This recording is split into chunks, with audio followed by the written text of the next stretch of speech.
A real winter day. Okay. Yeah. Yes. Okay, so we're up to the modality of Ne'aka. And before we get into Ne'aka, let's go back and let's just do a quick review of the first four. We did 5, but the 5th one we did is really the 6th one. So we're only going to review the first 4, okay?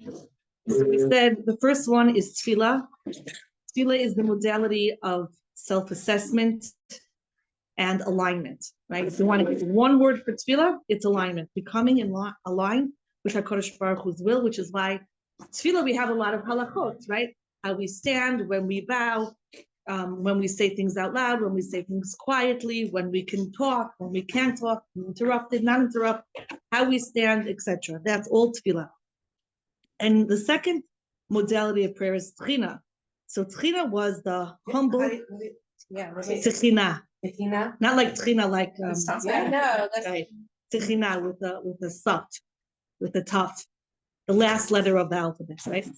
So it's a humble, heartfelt plea for mercy, a raw and sincere request from a place of vulnerability, right? Vulnerability, that was like the key word, like alignment was the key word tefillah. Vulnerability was the key word for tefillah. And so this aspect of prayer is marked by its humility.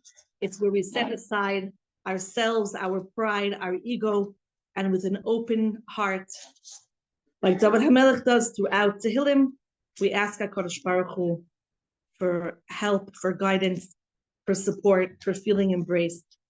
And then the third one is Rina. So Rina, we said, Rina is this spontaneous explosion of exuberant joy and gratitude.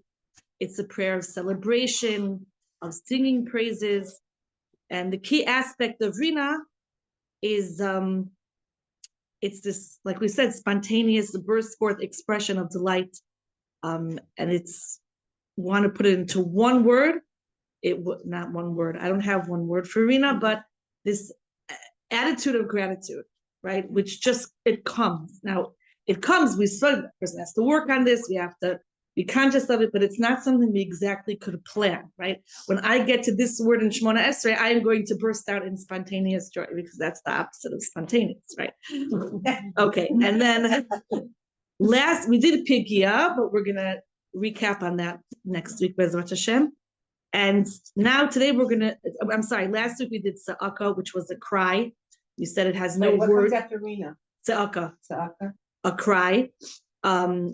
Raw, not something that is dictated to us, not cut and paste. It's completely from a person's inner self, urgent, loud, coming usually from pain or despair, but not always, coming from a place of being overwhelmed. It could come from overwhelmed with joy, right? You said, like the teenage girls who, oh my gosh, right? I haven't seen you in a million years. I just saw you yesterday. Okay, right? It's only Americans. It's only, no, it's Israelis too. Beit Shemesh Israeli. Oh, Beit Shemesh Israeli, that's American, right? Okay. What? Oh, yeah. Anglo. Yeah. And it's intense, very, very intense. It's external, right? This loud noise is coming out. It comes out. It's cries. It could be coming from frustration, sorrow. But it's from within. It's from within, but it's expressed externally. Right. And I'm focusing on that because today in Ne'aka, Nun, Kuf, Hey, right? It's the opposite. It's silent, actually. Okay. Right. It's a silent prayer. It's that oi, the oi which has no sound. It's that breath, right, where a person is communicating something, or sometimes they're not even with the breath. It's just complete silence, and that also is a form of communication and a modality of prayer to HaKadosh Baruch Hu. Silence is a very difficult place, right? Just this morning when I was thinking about this, so I was in the house by myself, and I'm like, okay, now it's quiet. But it's not quiet, right? Because you have the humming of the refrigerator, and then you have noises from outside, and all these different noises are going on around us, right? So silence is a very, very difficult place to be. And I was thinking that perhaps the events where Aaron HaKohen's two sons were killed on the day that the Mishkan was inaugurated, right? And it says, Vayidom Aaron, and Aaron was silent, right? Maybe that was actually a prayer. Maybe that was his way of communicating to HaKadosh Baruch Hu through silence. If we know in music, right, anyone who plays music or loves music, is a fan of music, right? The silent parts between notes are extremely important, right? You can't have, ABC, blah, blah, blah, blah, blah, right? That's not music, that's called noise, right? I mean, maybe to some people it is called music today, but once upon a time, right? In proper music theory classes, right? So the silence, the space between the sounds, right, is what actually gives the sounds a frame, a place to be. It gives the notes a way to express themselves. So silence is actually communication, right? It is our way of communicating and giving space to actually listen, to hear ourselves, to hear what we're really asking for, where we're really holding, where we're thinking, where our emunah is, in that place of, okay, now I'm going to be within myself. It's a very deep internal kodesh hakdashim, holy of holies tefillah, where I'm giving myself that space to connect to my most inner holy self. And it's not easy because we tend to want some kind of background noise, right? Want something. There's all these machines now, right? That they're, clean noise machines or noise machines that help people fall asleep and help them relax and help, right? Because we're very dependent on sound. Silence can sometimes be very scary, right? Be eerie. Why is it scary? What could possibly make silence scary, right? And it's just their thoughts. Then it's just us and our thoughts. And sometimes our thoughts are actually very noisy, right? We have all this like noise going on, and to actually silence those thoughts and just be is very difficult. And I think that's part of what Shabbos is. Shabbos, we don't talk about money. We don't talk about all the things of the Yom Chol, right? We're supposed to separate that and quiet that noise, and we're not creating anything. What you are is what you are. You didn't make food X for Shabbos, you don't have it, right? You didn't make them, you can't, even I was thinking the other day on Shabbos, so something got stained, right? And so you, like, it's an automatic thing, right? It's dirty or stained, you wanna clean it. So the halacha is that, let's say you spill tchina or hummus on yourself, you're allowed to wipe it off because it leaves a stain. You're not really cleaning it, you're just not walking around with like this bubble of tchina on you, right? But it's the stain is still there, so you're allowed to wipe it with the napkin or tissue. And I was thinking, but the stain is still there, like it's not covered for Shabbos, right? But it is covered. Why? Because Shabbos is what you are, right? It's without all the other noise. It's without, and that's, we have Friday night, right? It's a beautiful thing. Think about it every time I'm in shul. Friday night, you have the Mizrach Vant, right? With all the chashuv people, the rabbi is sitting at the Mizrach, right? Comes Shabbos, we all turn around. And the people who are in the back of the shul, right? Those who got into shul, right? Because to get into shul, you have to come early, right? In most of our holy shuls in Tzfat, right? So the people who are the latest ones, the last ones to come in, right? The people who are not in the mechubad seats, right? Who is the first on Shabbos? Those people, right? It's kind of like a v'nahavach. We turn around every am l'chadoidi, boi b'shalom ateres ba'ala. We're welcome. So it's like this flip, okay? And that's Shabbos is we are who we are. We want to quiet all of the noise of work, of money, of creating, right? Of control. I'm just me for who I am. So if I have a stain, that's fine. That's what it is, right? It is what it is, and that's what it is. And if I don't have, I can't fix something in the house or whatever, I'm having guests, I am who I am. I am who Hashem created me, and getting to that place of internal silence. So Ne'aka is a groan. It's the silent sigh emanating from the deepest chambers of our heart, from the kodesh kadoshim of our souls. And as opposed to tzedakah, right, where what we talked about last week, where emotion is expressed vocally and dramatically, right? Ne'aka is this quiet language of the soul. It's internal. It doesn't always escape from us, but sometimes it escapes outwards, and we express that oi or that when Klal Yisrael were standing by the Yam Suf, and the Mitzrim were right behind, and the Yam is in front of them, right? And they don't know what to do. What does Hashem say? Be quiet, right? Atem tacharishu. You be quiet. Now is not the time for screaming. Now is not the time. Now is the time to be within your deepest kodesh kadoshim, to tap into that deep place of emunah and just go forward. That's an incredible thing, right? No crying out, no asking, no please Hashem save us. Just be quiet. Now, what does that quiet reflect? It reflects a complete trust in Hashem, right? It reflects this, I know that Hashem is going to take care of me. I'm not panicked, right? I'm calm, right? I'm collected. I know that Hashem is going to take care of me. So it's not this loud cry out. It's soft, persistent, yearning for closeness to Hashem and yearning to be able to see HaKadosh Baruch Hu. Okay. So like we said, tzedakah is vocal, it's external, it's bursting forth in moments of acute distress or overwhelming, whether positive or negative. And ne'aka is the silent inner groan. It's the conversation between the deepest part of the soul and Hashem Yisbarach, which is not able to be heard by human ears, right? Our physical, it's such a deep prayer, such a deep form of prayer that our physical ears cannot hear that sound. It's something much deeper than that. So it's said, I think this is said by the Baal Shem Tov, that when we're talking about the different modalities of prayer, in the realm of prayer, the external cry, the tza'aka, we spoke about last week, that can move mountains.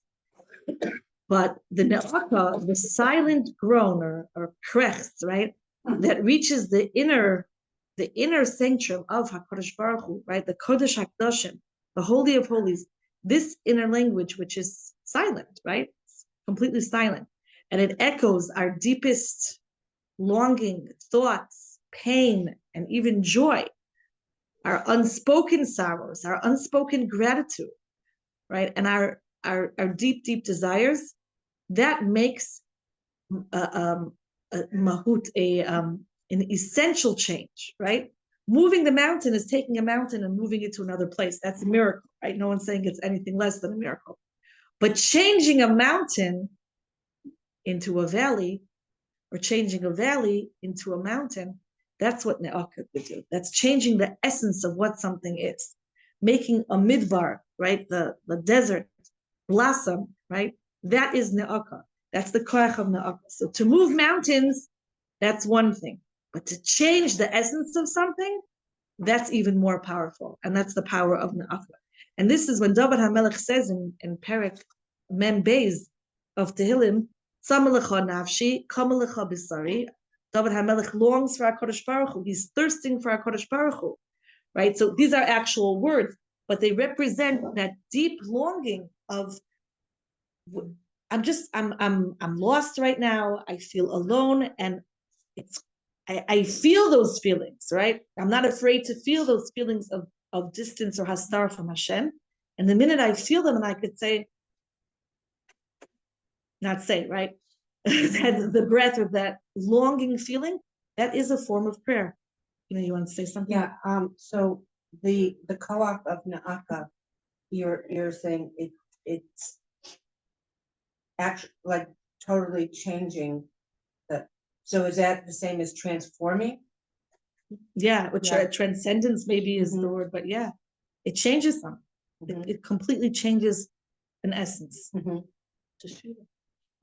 Like tshuva, right? Which tshuva is also quiet, right?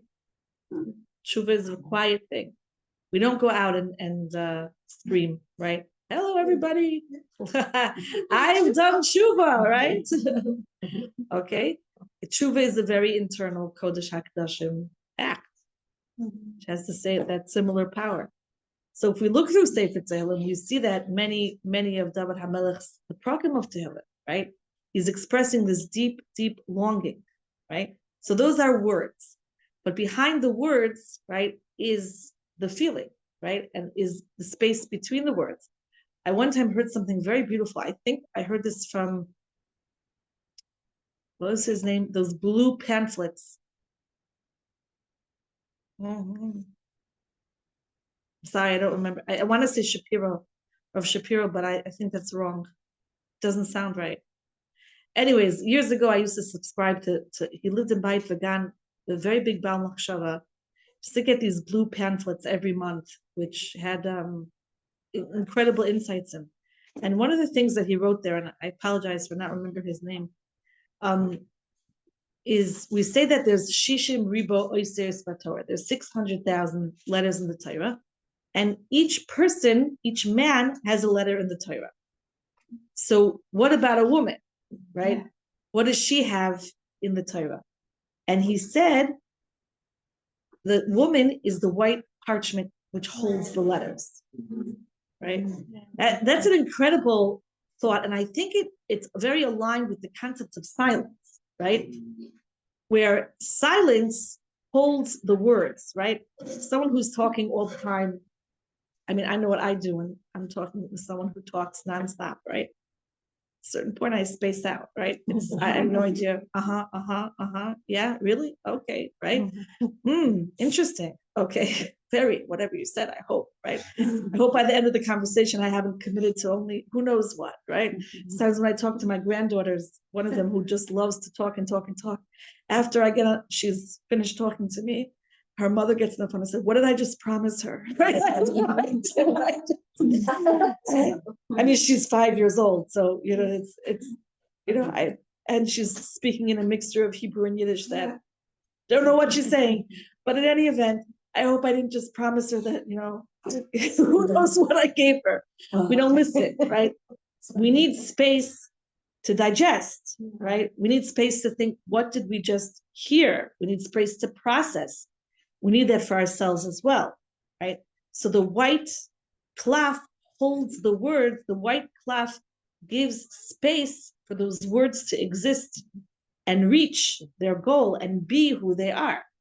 Can't be without a framework, can't enjoy a warm drink on a cold day without a cup, right? Okay. So the way we see also silence, right? I think there's one interesting place in the Torah where we see silence. And perhaps, again, this is my thought. I don't know if it's true or not, but perhaps in that place it's a form of prayer. And that's besides what we said about Aaron HaKohen in Sefer Bereshis, in Parshas Vayeshev, we have the story of Dinah. Dinah, the daughter of Leah and Yaakov, is abducted by Shechem. She's held there, right? Shechem ends up impregnating her. She goes back. Some say that her child was Osnat. All different kinds of very fascinating midrashim about the souls and the exchanging of the souls. Very interesting. But one thing we see, that we hear the brothers talking about what an awful thing that happened. We hear Yaakov Avinu expressing pain over it. Whose voice is not there? Dinah's. We never hear one word from her, right? One word from her we don't hear. This is very interesting, right? Silence. So perhaps silence in that place was ne'aka, was this incredible, very, very deep prayer from the Kodesh HaKadoshim of a person's soul. Another place where we have silence is we have Rechov HaPalmach, right, who keeps silent. We have the son of Binyamin, Yoshpeh. I always say this, that's not exactly how you pronounce it. Yeshpeh. He has a mouth, he has words, but he doesn't use them. And we see that this is passed on to Shaul, and this is passed on to Esther HaMalka. Okay? And Esther HaMalka was silent, right? Lo higida moladata. She doesn't say anything. She's silent. She's accepting Hashem's will. She's obviously davening and calling out HaKadosh Baruch Hu. And that's why at one point Mordechai says, but now you need to go with tza'aka. You need to go with loud, right? You have to bring it external because you have to bring the rest of Klal Yisrael with you in prayer. But I think it's safe to assume that until that point where Mordechai says, "In hacharesh tacharishi be'esazos," if you're going to make yourself mute, if you're going to pretend this is not happening and just go on your daily business, I think it's appropriate to assume that until then, Esther Hamalka was davening with the modality of ne'aka. Okay. All right. So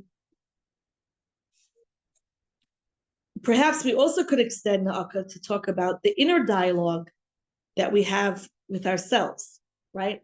That not only, right, silence is one thing, but our inner thoughts that come up, our inner desires that come up, and being able to peel away those layers and be able to ask ourselves, well, what really do I want? What really do I mean? What really do I want to think, right? We tend to think that we cannot control our thoughts, right? It's not like I just popped into my mind, where we actually could control a lot of our thoughts, right? As Rabbi Nachman points out, you can only think one thing at a time, right? Unless, I guess, you're super like ADHD and you could actually hold two thoughts at a time, which would be a great gift. And there were definitely people who did that, but most of us cannot do that and we don't want to do that, right? So we can only hold one thought at a time. So part of my avodah is when I have a negative thought which comes into my mind, a thought which is bringing me away from seeing HaKadosh Baruch Hu and putting me in the place of concealment, of hastara. So that's when I actually do have a choice, right? I have a choice right now to fill my mind with something else. And that's one of Rabbi Nachman's famous pieces of advice is a person should always have some kind of nigun, some kind of song that in their arsenal, that as soon as a negative thought comes in, they can attack that negative thought by singing this song, humming it to themselves, singing it out loud, playing it, or it could be a pasuk that you say over, but a song is much stronger, right? And we have that control, right? That is a place that we control. It's not really that hard to control our thoughts. We just have this very deep belief and programming that it's not our fault, right? We thought it, right? We can't control it, but it's really the opposite. Most things that we do on a daily basis or things that we want or we try for, we have no control over the outcome. Where do we, yes, have control over the outcome? Our thoughts, right? As a child, on my report card, my teachers, all my math teachers, I think from third grade and up, right? All wrote something to the effect of Ein hadavar omed mipnei haratzon, right? If you tried harder, then you would get better grades, right? Now, with all due respect to all of my teachers, and they were all really, with the exception of maybe one or two, really lovely people who I hold very dear, but I am not good at math, period, right? And I could waste my time, trying very, very hard to excel in it. But I know how to use the calculator. Thank you. And that is where I excel in, using a calculator. Okay? I am very good at pressing buttons, but I am not good. I'm not good at these. One year they asked me in one of the schools I taught, they begged me if I would teach math. And I'm like, are you kidding? I can't teach math. They're like, school is starting next week. We have no teacher for 6th grade remedial math. And I'm like, I belong in 6th grade remedial math. You can't put me in there. They're like, please. And I'm like, just know that these children are not learning anything this year, right? I am babysitting them. That's what we're doing. So one of my kids had this lovely cash register that my parents had bought them. And that is literally how I taught them math. We had a store and we had a cash register. And there were percent, it was 32% off or 18% off or this percent off. That's the only thing we learned. We just did sales the whole year and coupons, right? Finished. But, okay, going back to the point of the story, which is not math, right? At least they didn't send me to be a dicta teacher. That would have been even worse. Because you can't play. What are you going to play with dicta? Or English grammar also. So we can't do everything. As a child, I also wanted to be a bird, right? That didn't work out too well. And I tried. I remember swinging on my swing set in my backyard. If I just got a little higher and jumped, right, Oh my maybe gosh. that could. And that was when we had cement too, right? There was no, there was no rubber mats or wood chips or things like that, right? And no helmets and good old days. Thank God, never broke any bones. Not sure how, but never happened. It didn't work out too well, right? That doesn't happen. There's many things that we have zero control over. If we're going to be successful in things, we don't have control over it. We can take all the chinuch classes and all the anger management classes we want, and et cetera, et cetera. That doesn't mean that we're going to be these great mechanchim and produce these amazing children, or right? This is, first of all, they have their own choice, right? That's besides the point. But it doesn't mean what will be successful. That's all in our Kadosh Baruch Hu's hands. We could want to open the biggest chesed organization and have the resources and have the ideas, but it just doesn't work. That's up to HaKadosh Baruch Hu. But controlling our thoughts, and here's a really hard one, controlling our moods, because our thoughts control our moods, right? What we think is how our moods are born, right? And although we'd love to blame it, and it's so convenient, right? To blame it on all kinds of feminine issues and other people and, circumstances, and I'm just so tired, right? Or the bottom line is we feed ourselves our thoughts, right? Or our silence. And those thoughts produce our moods. So I actually saw this interview by Carl Jung, who was one of the founders of this psychological idea that which is, he's the father of CBT, which is that our thoughts control our moods, and we control our thoughts. So if I can change my thought pattern, I can change my mood. So I saw this interview with him, and somebody asked him, the interviewer said to him, before you started all of your research, did you believe in God? And he says, of course, I believe in God. There's no question that I believed in God. And then they asked him, after all of your research, all that you've seen, good things, bad things, do you still believe in God? And he said, oh, that's a very hard question to answer. And then he explained himself, because now I know that there's God and I know that he created man. So I'm not sure where knowledge and belief, how they work together. Because to me, it's not a belief as if I don't know. To me, it's a fact that God exists and God created man, and that God has divine providence over man and everything that happens in the world. And I was blown away from that. I love that. Yeah. I watched it 3 or 4 times. Like, what did he just say? What year was that? A long time ago. Black and white. You can hear the ribbon in the background. Yeah, I saw it on YouTube. So what is it entitled? Carl Jung, what? I have no clue. Yeah.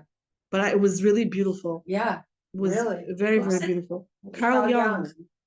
Carl Jung. Yeah. I mean, he passed away in the 60s, if I'm not mistaken. Wow. Something like that. So it was old recording. It was fascinating though. Okay. So the silence, right? To be able to quiet down certain thoughts and to be able to give ourselves that really alone time. Now, a person could be alone, but they could fill themselves with all thoughts of their shopping list, what they have to do. Pesach is coming in less than, whatever, how many days it is. Okay, and their checklist for Pesach, or even think about other people or other situations. But that's not really being alone with ourselves. That's physically maybe being alone with ourselves, but we want to isolate our thoughts to think and bring ourselves to our Kodesh Kedoshim, right? Now, that's not an easy thing to do. That's why the Kohen Gadol only went into the Kodesh HaKadoshim once a year, right? Yom Kippur. We actually that's when the Kohen Gadol went into the Kodesh HaKadoshim. When do we go into the Kodesh HaKadoshim? Purim, Achas B'Shana. That's our year, right? Purim, Kippurim, right? It's like Yom Kippur is like Purim. Purim is, so on Yom Kippur, only the Kohen Gadol goes into the Kodesh HaKodashim. But on Purim, everybody goes into the Kodesh HaKodashim, right? Nichnas Yayin goes in. Yatsa Sod. Sod comes out. Secrets come out. What is the greatest secret? The greatest secret is, I'll just tell you a story about the greatest secret. I had in my many moves over the years, and I've had many apartments, Baruch Hashem. I always think of, whenever we get to Parshas Masai, these Sa'u Vayachanu, and they traveled and they camped. They traveled and they camped. Kind of reminds me of my moving around. So in one of my many apartments that I had a neighbor that I was very friendly with, lovely, lovely people across the hall. And she said to me once, she goes, my husband is a tzaddik in his star. He's a hidden tzaddik. I said, wow, that's great. And she said, he's such a hidden tzaddik. He doesn't even realize he's a tzaddik. He hides from himself the fact that he's a tzaddik. Now, it's actually a very deep thing. That's so cool. And that's in essence the truth about everybody, right? What's the nichnas yayin yatsa sod? The secret that comes out is, oh my, I'm really a tzaddik also, right? A tzaddikah. I'm also a tzaddikah. I didn't know that. Achen no da hadover, Moshe Rabbeinu said, right? I didn't know that, right? That's a chiddush to me, right? And sometimes it's a great chiddush. Wait, me? Right? No, everybody else, right? All the people who say Tehillim, say whole Sefer Tehillim all day long, or they make meals for the, they're also the tzaddikot, right? Me, I'm just, I'm just me, okay? That's right. So we go on Purim, we go into our Kodesh HaKodashim, Nichnas Yayin, Yatsa Sod. It comes out, the great secret. What's the great secret?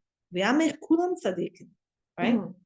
We're all tzadikim. I think that, we have these days now, which are, on the one hand, so incredibly amazing. I mean, the nisim that Hashem did for us on Friday morning. I mean, it's, and it didn't happen because of the Shabbat had information. It didn't happen because the police were tipped off. It was a pure accident, right? A pure hashgacha pratis, where Hashem just said, no, right, I'm going to save you from these horrible, disastrous. And at the same time, right, the horrible, horrible reality of two little adorable children who captivated the entire world with their chen and their grace and their beauty and their mother, and the torture of how they were returned. She was returned, not returned, yes, returned, right? It's devastating, right? It's devastating. Somewhere deep inside of us, even though one of my sons told me, he said months ago, said that they're not alive. And he had said that they had knowledge that they weren't alive. I mean, it wasn't confirmed, so it wasn't official, but they knew that they weren't alive for a long time. But we all hung out to this, maybe, and Bezrat Hashem, and this is going to be a nice. And so I want to say that there actually was a tremendous nace. And the tremendous nace is the beauty of Klal Yisrael to be able to mourn and be so deeply affected by people we don't know, we never met. We never met somebody who met them, maybe, right? We know that, okay, that there's an uncle who lives in Bnei Brak, right? We never knew about these people, right? We never knew they existed. And yet we care, and the entire nation cares so deeply. Why? Because Ashrei ha'am shekachalo. Because they are brothers, because they are sisters, because we have ahava, we have love. And I was thinking, if there's anything which is a cure to the sinas chinam, which the Beit Medrash was destroyed, which we're waiting for the Beit Medrash, this is avas chinam. Avas chinam. I thought it was the most beautiful thing to see how all of the chayalim and the shotrim, the police officers, as they were escorting the bodies, they all stood at attention and saluted, and people who lined the streets, and they just stood there and paid their, I guess the word is paid their respects. That's Avos Chinam. People we didn't know. We didn't know. We're never going to know them.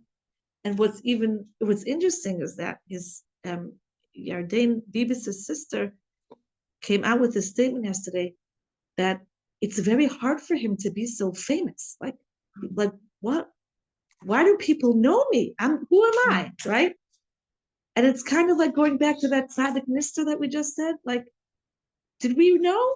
We didn't know, right? Who knew that all these great people and all the people who are involved and first degree, second degree, third degree, fourth degree, doesn't matter. All these people who take these things so much to heart and we feel and we care and we're bothered by it and we can't go on our regular day, just go back to normalcy because of this. Wow. Ashrei ha'am shekachalo. Ashrei ha'am she'Hashem Elokav. We're so lucky. We're so blessed. We're so amazing that we can have this deep sense of compassion and love for people that we never, ever, ever met and don't really know. Anyone know what he does for a living, Mr. Bibis, what he did for a living? No clue. What she did, no clue. Does it matter? No, doesn't matter. We didn't even play Jewish geography with, right? I'm sure if we did, we know somebody who knows somebody who knows somebody who knows somebody. Right? And that's beautiful. That's Ashrei Am Shekach. Praiseworthy is this nation. And I think that'll, what a lot of people were saying and writing is, I have no words, right? I have no words. That's Na'ak. We have no words. Vayidom Aaron. There's nothing to say. There's nothing to say. There's just that deep inner connection to HaKadosh Baruch Hu, which is a connection of compassion, of endless love, of love without a reason. Without a reason. HaKadosh Baruch Hu loved us before he created us, right? Rashis bara Elokim. HaKadosh Baruch Hu created the world for Rashis, for Klal Yisrael, Rashi says. We didn't exist then. We didn't even say Nasa V'Nishma then, right? It's not like it was here, you do for me, I'll do for you. Free, complete love. HaKadosh Baruch Hu, we didn't exist yet. But yet HaKadosh Baruch Hu created the world for us and loved us. So the inner dialogue that mirrors the language of Ne'aka, those silent prayers, those silent communications, those silent thoughts, when there's no words which seem adequate, right? All words are inadequate to express the depth or loss or intensity of our longing to see HaKadosh Baruch Hu and not be in a place of hastara, our longing for justice, our longing for being, are even more powerful than the shouted outcries. So in these moments, we have to remind ourselves that not all which is profound can be expressed by sound. And that sometimes the deepest prayer is the one that is felt rather than heard, the tefillah. And it's interesting that we say the Shemona Esrei, right? It has words, but it's called the silent words, right? We're saying it silent because we are supposed to, at some point, get in touch as deep as we can go, right? And obviously, there's days that we can go deep, there's days that we can go deeper, and there's days that, we're in the shallow end, right? It just happens. That's life, okay? Because if we would be in the deep end all the time, then we would be like Ben Zoma, right? And the four who shenichnasu lepardes. We go in and out. Okay, so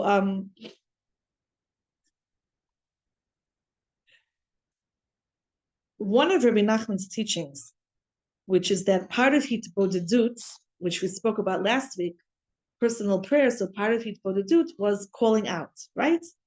But part of hitbodedut also is silence, right? Is actually just being quiet with oneself. I guess it would be similar to meditation or mindfulness, where a person is accessing, right? Who they're being in touch with who they are. They're getting in touch with the Tzelem Elokim, the godly peace which is in them, a part of them, and always pulsating within them. So the act of Rabbi Nachman writes, the act of silently pouring out one's heart is not just a ritual, but an avenue to reach a higher spiritual plane. In Hitbodedut, one learns to embrace even the faintest whisper of sorrow, recognizing it as an invitation to draw nearer to our kadosh baruch Hu. So this approach encourages us to create space in our daily lives where we can connect from the clamor of the world and simply listen to our inner voice, the quiet, persistent call of the soul. Very often when we're faced with a big choice, right? Not, what are we making for supper, but something a little bit more, a little bit more meaningful, right?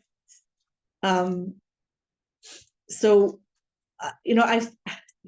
you a story. They asked me to speak. One of the seminaries came and they asked me if I would speak on a panel for the girls. And I said, you really, you don't know me. You really don't want me to speak.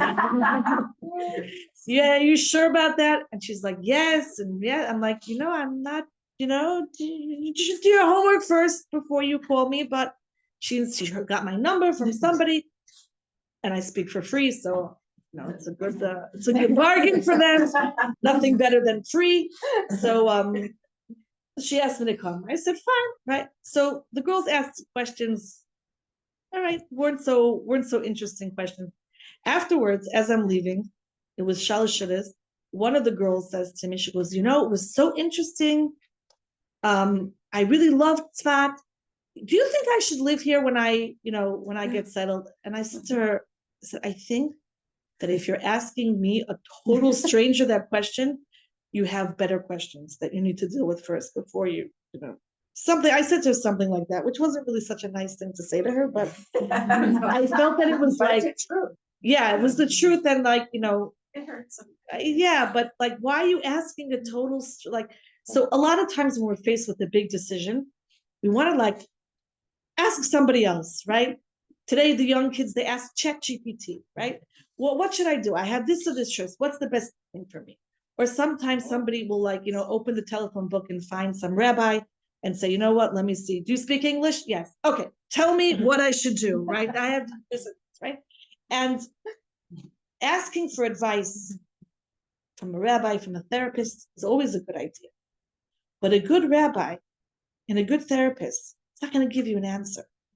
They'll maybe help you clarify what the choice actually is, right? I'm not talking about a halachic choice, a choice in life. A friend can help you clarify what your choice is. But in the end, we want to listen. We have our answers. HaKadosh Baruch Hu, Tov v'yashar Hashem, al kein yorech hatayim baderech. HaKadosh Baruch Hu is Tov, he's good, and he's yashar, he's straight, and he will guide the sinners in the path. Sinners doesn't mean just those who do bad things. Chet means we're off mark, right? We're off the derech, right? We're off the path. We're not aligned with who we're supposed to be. That's what chet means specifically in this pasuk. And that means that if we can get to hear that voice of our Kadosh Baruch Hu, which pulsates within us, be quiet enough to hear it, the answer is within us. It's there. And when we make, quote unquote, the wrong choice, it's because we weren't able to access that silence and hear that voice of the Tzelem Elokim, of the Kodesh HaKadoshim, of the Urim B'Tumim that we have within us, which will tell us and guide us, because Hashem is within us, and Hashem is not going to forsake us. So Hashem is going to bring us to be aligned with who we're supposed to be and who we were meant to be in our tafkid. But we have to be able to hear that voice pulsating for us, and that comes from silence. So as one of the 10 languages of prayers, Na'aka reminds us that even in moments when we feel most alone, our silent expression of pain and yearning are not lost. I would add here confusion. They are transformed by the divine becoming part of the eternal dialogue between the finite and the infinite. So Na'aka, making Na'aka part of our daily lives, right, means creating sacred silence.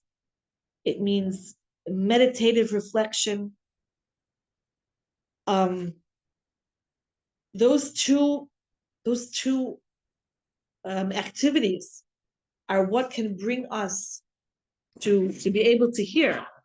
So with creating a sacred silence, right, well, our goal is to make a specific time each day, and it doesn't have to be the same time every day. But early morning or late at night seem to work best, when we can withdraw from distractions, right? Even sometimes before we wake up, really wake up, right? We say Moida Ani, we start the day off with gratitude, and we don't have to jump out of bed. I mean, maybe you do, but maybe you don't, right? And maybe you could take those few minutes to just breathe and be able to listen to, okay, what are my real goals for today? What do I want out of today? There was a certain tzaddik who also, I can't remember which tzaddik it was, he used to wake up every day and he said, good morning, it says Chavav Shvat, Chavav, okay, it's around Chavav. Chavav Shvat, Tavshin Pei, good morning. Today is, you were never here before. You're never going to be here again, right? Today is a special day. It's a unique day. It's never going to come back. And we are very sensitive to this because we are literally living in historical times. There's going to be books and books and books and books and books written about what we are living right now. So good morning today, and having a conversation, the tzaddik would have a conversation with the day, right? Which is really a conversation with oneself, right?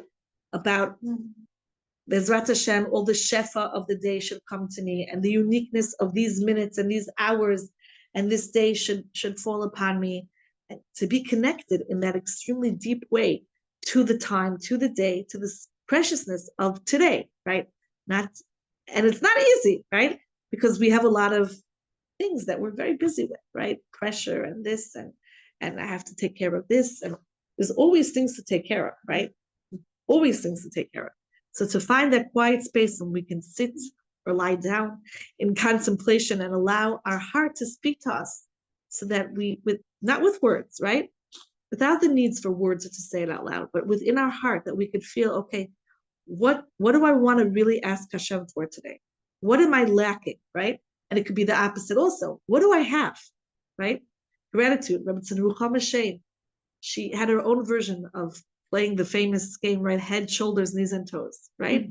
Okay, where she would think in her mind, right? And even touch her head and thank HaKadosh Baruch Hu for everything that has to do with the head, right? Thank you, Hashem, for my memories. Thank you, Hashem, that I forget certain things, right? That I don't remember everything. That would be horrible, right? Thank you, Hashem, that I can store information. Thank you, Hashem, that I can put things together. Thank you, Hashem, for my hair. Thank you, Hashem. Thank you, head, shoulders, right? Thank you, HaKadosh Baruch Hu, that I can carry, that I can lift, and literally going through the body parts, the eyes, ears, nose, mouth, right? Thanking HaKadosh Baruch Hu, and being able to hear those words. So in terms of meditation, right, it's such a wonderful thing to be able to engage in mindfulness, and to be able to really begin to hear things, including ourselves. And it was the one I did it this morning because I had prepared this. So I said, okay, let me take out a few minutes from my day and actually practice what I'm preaching, right? And it was so wonderful. Like, you start with listening, right? Okay, hearing the hum of the refrigerator, hearing the car beeping outside, hearing all the things that are in a quiet room, right? It is quiet. And then going in and being able to listen to ourselves, to be able to hear ourselves. It's a wonderful, wonderful thing. So, we listen to our breathing. A person who's really good at this, I'm told, can even literally hear their heartbeat. Okay. And we can then get even deeper, right? And hear the rhythm of our soul, the heart of our neshama. That's what we really want to get. We can reflect on our day, our struggles, our longings. And we can notice, right, the noises that come up when we think about certain things, right? When you think about certain things, how does your body react? Sometimes it's without noise. Sometimes all of a sudden there's like a pain. You ever have a pain in your back? All of a sudden, like this certain spot when you think about certain things, okay? Or all of a sudden, like, oh my, like that feels pressure. People have butterflies in their stomach or pressure in their sinuses. When all of a sudden we're feeling, right? That's how powerful thoughts are, right? That's how powerful thoughts are. There's an amazing study which was done, which it's shocking, but it's a true study, that people with, I think I told you this, with split personality. And there are very few people in the world who actually have real split personality. Okay. It's a very, very rare. But There's a children's book. when it's extremely rare though. Most of the stories that they talk about split personality are not true. They're fantasies, okay? Or they're, people who played games but people who actually have real split personality, when they go from personality to personality, they can sometimes change the color of their eyes, Wow. which is Yeah. mind over matter, right? That's what the Alter Rebbe would say, right? The mind rules over the heart, which is an incredible thing. Their eyes change colors. That's how powerful thought is. It's an incredible thing. And I think I also shared this with you, that there was a study done in England. They have a different DNA or something. It's the power of the suggestion of the mind, right? The mind is very, very strong. So if a person believes there's somebody who really, truly, 100% believes that they're a person with blue eyes, they have blue eyes, a person truly believes they could literally change themselves. But that's, again, an extremely, extremely rare phenomenon, which doesn't happen too often. But I think that we also have the ability to have an effect on our health and by just how we think. Yeah. Like if They've I'm done starting to studies feel on bad, that. I'll say, no, I'm healthy. My body is fighting this. I'm fine, and it really helps. To do that. They've done studies on it, that Yeah. it works. They've done studies on prayer, right? Yeah. Where people who prayed had a better medical outcome. Well, they've And- done studies where they had people Praying pray for for other each other. people that they didn't know. The people who were getting better didn't know That they're that being- someone was praying for, and then of course, they had a control group, and those people that were being prayed for, and they didn't know it was They had a statistically, higher- they had a higher rate These of were recovery. cancer patients. And the Yeah. study was done at Hadassah. And I was a student then, Wow. a graduate student, postgraduate actually.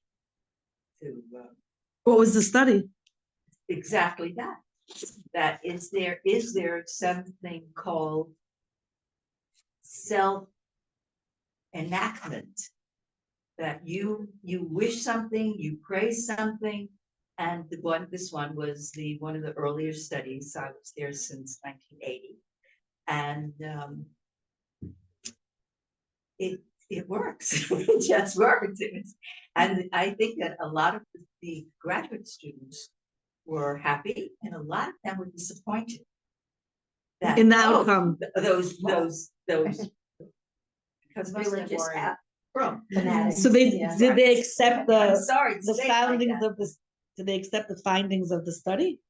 They published it. But the- those the students- the students who didn't like the outcome, did they accept it? Though? To make excuses. They for had it. to accept it, or else they would get an F. I don't know what their thoughts are about it. Exactly. For ignoring reality. It's also, it shows you whenever someone's sick and they don't want to live, they actually die much faster. Yeah. And if someone that wants to live, they actually can like, survive much more. Much, percentage longer. wise. Even- So that's also a statistics for Yeah. I had on a slightly different note that's saying, I had a friend back in England who was a parapsychologist, and she did an experiment with blessings, right? I mean, she wasn't a religious person, she was doing it as a kind of experiment.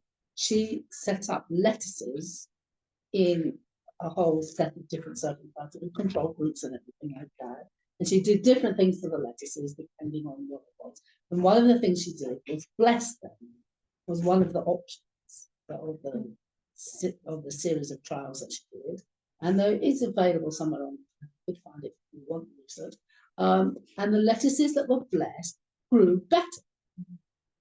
They grew bigger, healthier, and all of that. And it was very controlled experiment because she was a PhD and all that. So she knew how to With do it. animals? It's or in- with it's in lettuce. Because there's no, L.C. Lewis talks about it in his book about talking to plants and not talking to plants. Yeah. But wait, there's something else. If you talk to your plants close enough, they're getting more carbon dioxide. No, that I don't think anybody has ever really studied that. Well, but I'm just saying is I that think she it's did wonderful. this experiment and then she had a whole setup and, like all the conditions So everything should be properly controlled. Interesting. So it can And also, it can work in the other direction too, which is like why it's like, sort of like doctors are not supposed to tell patients you have this much time to live or whatever.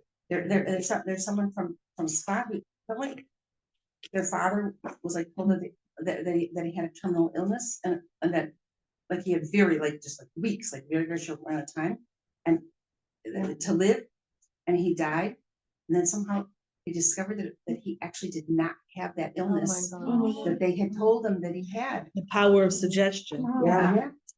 Wow. I heard once from Michi Yosefi. He's a very interesting person. He is the son of a big Rav who had his own Masach Hayim, they say, his own journey in life. And at a certain point, he had enrolled in some ashram in India. And he was trained, though, like that you make a bracha, right? So, like, without thinking, completely unconsciously, he made a bracha before he ate. And he started eating an apple or some fruit. I don't remember exactly the details of the story. And the guru said to him, "How'd you do that?" And he's like, "Do what?" And he's like, "How did you create that energy? That was amazing." He's like, "I have no idea what you're talking about. What did you do before you ate the fruit?" And he said, "Well, I guess I probably like mumbled a blessing that, you make the blessing on the apple." He's like, "Can you write down the cantation for me?" And he's like, Wow. "Yeah."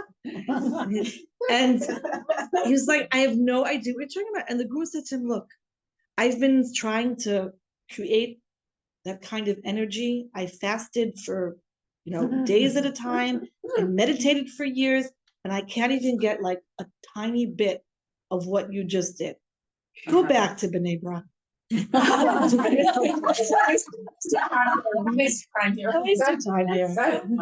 that was part of the beginning of him coming back to Eretz Yisrael. He lives in the Shomron now. He has this Shabbos experience where you could have Shabbos in a cave. Wow. And he lives in this area. There's no electricity there. There's no running water. Like it's all Off the grid? natural. That's the word. Off the grid. Very, very off the grid.